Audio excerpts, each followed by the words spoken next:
Hi friends, how are you? Hope you are doing good. ఇవాళ మనం ఏం మాట్లాడుకుందాం అంటే అండి, conclusive evidence of certificate of incorporation.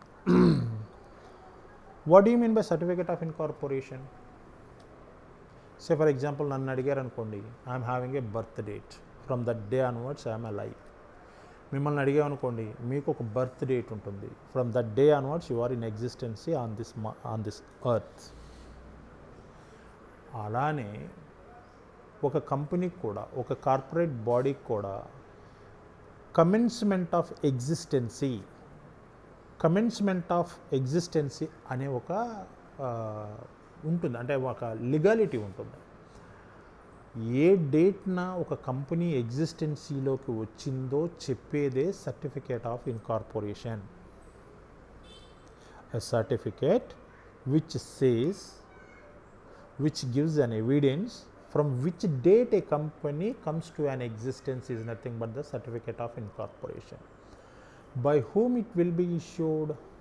As you are aware, ROC, Registrar of Companies. ప్రతి స్టేట్కి కూడా ఒక రిజిస్ట్రార్ ఆఫ్ కంపెనీస్ ఉంటారు. ఆ రిజిస్ట్రార్ ఆఫ్ కంపెనీస్కి మనం ఏం చేయాలంటే అండి, ఒక పర్టికులర్ ఫార్మాట్లో రిక్వైర్డ్ లీగల్ డాక్యుమెంట్స్ ఉంటాయి. నేను మళ్ళీ డిస్కస్ చేస్తాను. I will discuss in another video how to incorporate a company, what are the legal documents that are required to file with ROC while we are incorporating or registering a company అనేది నేను separate video చేస్తాను. అలా వీటన్నింటినీ అతని దగ్గర పెట్టినప్పుడు ROC దగ్గర, ROC scrutinise చేస్తాడు మనం ఇచ్చినటువంటి సర్టిఫికేట్స్ అన్నీ కూడా. ఏంటి, వీళ్ళు కరెక్ట్గా నామ్స్ అన్నీ ఫాలో అయ్యారా, ఏవేవైతే కావాలో వాటన్నింటినీ వీళ్ళు ఫుల్ఫిల్ చేశారా లేదా అనేది చూసి, once if he satisfied to his best, then he will issue a certificate of incorporation. ఆ రోజు నుంచి కంపెనీకి ఒక లీగాలిటీ వచ్చినట్టు, లీగల్ ఎగ్జిస్టెన్సీ వచ్చినట్టు. ఏమిటి సార్ ఈ లీగాలిటీ అండ్ లీగల్ ఎగ్జిస్టెన్సీ అంటే? లీగాలిటీ ఆర్ లీగల్ ఎగ్జిస్టెన్సీ అంటే ఏంటంటే, ఇప్పుడు నేనున్నాను అనుకోండి, as a person I may enter in to a contract with another person because I'm having the legal viability, legal authentication ఉంది నాకు. మీరున్నారు, yes of course if you are over and above 18 years, yes you are also eligible to enter in to a contract in your own name. In the same context, once if the company attains it's a certificate of incorporation, it is the conclusive evidence that from that date onwards the company is in existence. The company is able to enter into the contracts with any other person like you and me, like a legal person, and it is having a bind over capacity. అంతే కాదండి, company will earn its own profits, company will gather its own assets, company will lend money or borrow money. తన పేరుతోనే borrow చేయగలదు, తన పేరుతోనే lend చేయగలదు, తన పేరుతోనే ఆస్తులను కూడా కట్టుకోగలదు, తన పేరుతోనే కాంట్రాక్ట్స్లోకి ఎంటర్ అవ్వగలదు. All these facilities, all these legal eligibility will get by getting a certificate of incorporation. This is what the provision says actually. But the same context లో ఇదే సర్టిఫికేట్ ఆఫ్ ఇన్కార్పొరేషన్ మీద student will be asked in practical mode the question in the ఎగ్జామినేషన్లో స్టూడెంట్కి వేరే practical సినారియోలో వేరే question వస్తుంది. అరే, మన సర్టిఫికేట్ ఆఫ్ ఇన్కార్పొరేషన్ గురించి తెలుసు కానీ నేను దీన్ని అటెంప్ట్ చేయలేకపోతున్నానే, దీన్ని నేను రాయలేకపోతున్నానే అన్న ఒక ఫీల్ స్టూడెంట్లో ఉంటుంది. ఆ క్వశ్చన్ ఎలా ఉంటుందో ఒకసారి చూడండి. అంటే మనం ఇప్పుడు ఏదో థియరీ చదువుకొని ఆ థియరిటికల్ నాలెడ్జ్, ప్రొవిజన్స్, స్పెసిఫికేషన్స్ మన మైండ్లో ఉన్నంత మాత్రాన we will crack the exam very easy అనడానికి వీల్లేదు. ఇలాంటి ప్రాక్టికల్ క్వశ్చన్స్ నేర్చుకుందే. ఏమిటండి ఈ ప్రాక్టికల్ క్వశ్చన్ అంటే, వాడు ఈ విధంగా ఇస్తాడు. September 1st, 2017 ప్రమోటర్స్ ఎవరైతే ఉన్నారో వాళ్ళకి కావాల్సిన రిక్వైర్డ్ లీగల్ డాక్యుమెంట్స్ అన్నింటినీ ఆర్ఓసి దగ్గర సబ్మిట్ చేశారు. ఆర్ఓసి డ్యూ స్క్రూటినైజేషన్ తర్వాత 15th డేట్ వేసి సర్టిఫికేట్ ఆఫ్ ఇన్కార్పొరేషన్ మీద దాన్ని ఇష్యూ చేశారు. దాన్ని పోస్ట్ చేశారు కంపెనీకి. Company had received the same certificate of incorporation on 25th September. ఇక్కడ 3 డేట్స్ ఇస్తాడండి, జస్ట్ మేక్ యూ కన్ఫ్యూజ్ అంతేనండి. ఇక్కడ మీరు ఎప్పుడైతే పర్టికులర్గా ప్రొవిజన్ చాలా స్ట్రాంగ్గా తెలుస్తుందో అసలు ఇట్లాంటి క్వశ్చన్స్ని ఆన్సర్ చేయడం అనేది జస్ట్ అంతే అయిపోతుంది.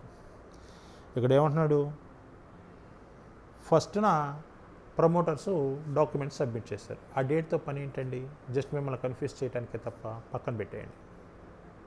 స్క్రూటనైజ్ చేసాడంట, దాంతో మనకి పని ఉందండి, స్క్రూటనైజ్ చేస్తాడు కదా.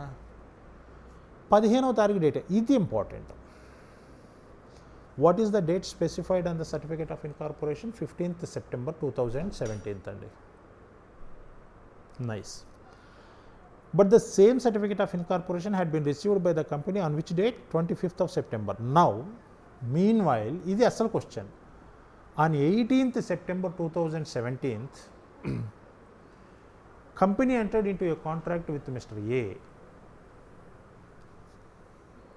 Whether it is worse or benefit or not, ఇప్పుడు కంపెనీకి అది బెనిఫిట్ ఆ కాంట్రాక్ట్ కాదనకుండా ఇప్పుడు కంపెనీ ఏమని డినై చేస్తుందంటే, బాబు సర్టిఫికేట్ ఆఫ్ ఇన్కార్పొరేషన్ నేను రిసీవ్ చేసుకుంది 25th సెప్టెంబర్న, నేను నీతో కాంట్రాక్ట్లోకి ఎంటర్ అయిందే 18th, అంటే నాకు 25th వచ్చింది కాబట్టి దానికంటే ముందుగా నేను ఎంటర్ అయిన కాంట్రాక్ట్ కాబట్టి ఇది నాకు లీగల్ బైండ్ ఓవర్ నేను క్రియేట్ చెయ్యదు, నేను ఈ కాంట్రాక్ట్ని ఫుల్ఫిల్ చేయాల్సినటువంటి అవసరం ఏమీ లేదు.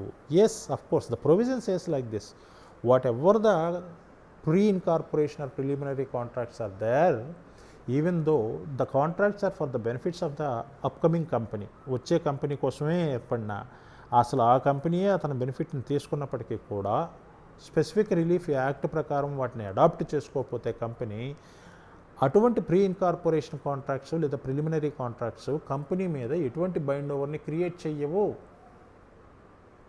ఇది ప్రొవిజన్ చెప్తుంది. అయితే ఈ పర్టికులర్ డిస్కషన్ నేను మళ్ళీ నెక్స్ట్ వీడియోలో పెడతాను.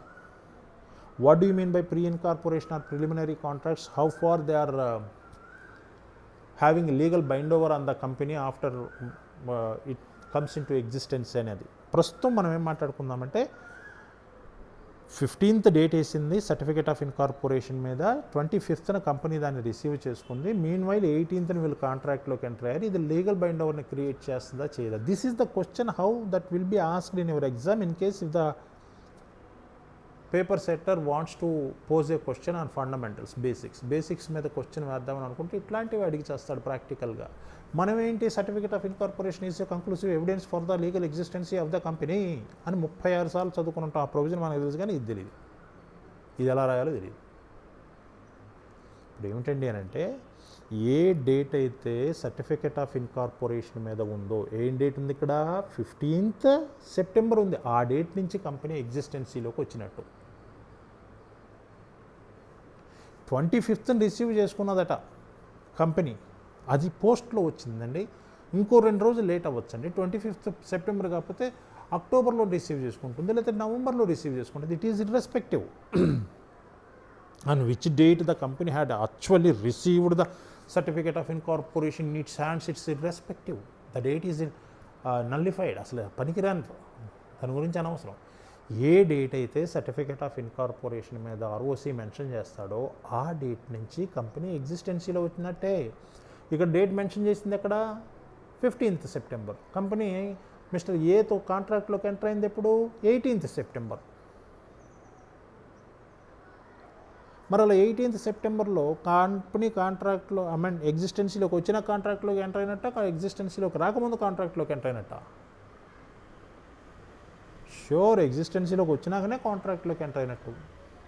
కాబట్టి కంపెనీ మీద లీగల్ బైండ్ ఓవర్ ఉంటుంది. Company needs to execute the contract. Company must have to fulfil it's legal obligations towards mister A in this regard. This is what the exact meaning of the conclusive evidence of certificate of incorporation. ఇంకా twist చేసి ఇంకా depth question అడగాలి అనుకుంటే ఇంకోటి కూడా అడుగుతారండి. అదేంటి, అది ఎలా ఉంటుంది అనేది మనం నెక్స్ట్ వీడియోలో చూద్దాం. Thanks for watching. What I'm asking you is, in case if you feel it is beneficial to you, subscribe to my channel and share with your friends also, because that really gives an enthusiasm and interest to me also to make good videos for you. Thank you.